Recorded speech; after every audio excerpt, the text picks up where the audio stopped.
అంటారు. అంటే రసానుభక్తి డెఫినిషన్ కావాల్సిన రుచి, ఆ రుచి కాదు. అది సరిపోదు. నిరంతరం రిపీట్ చేయడానికి కావాల్సినటువంటి రుచి ఉంటేనే అప్పుడు రాగానుభక్తిలో ఉన్నట్టు.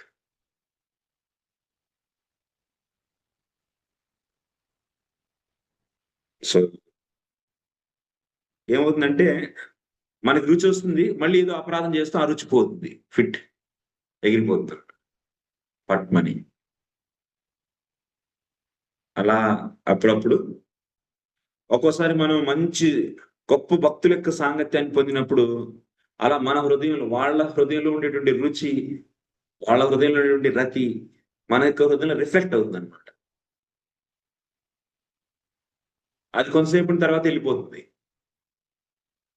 అలా కొన్ని రోజులు మనం ఎక్సైట్ అయిపోతాం. యెస్. మంచి సాంగత్యంలో బాగా జపం చేసి శుద్ధంగా ఉండేటువంటి భక్తుల సాంగత్యంలోకెళ్ళినప్పుడు, ఒక 4, 5 రోజులు మనకు ఆ మొమెంటం ఉండిద్ది. ఆ తర్వాత ఈ కాలక్రమంలో కొన్ని అపరాధాలు చేస్తాం అది పోయిద్ది.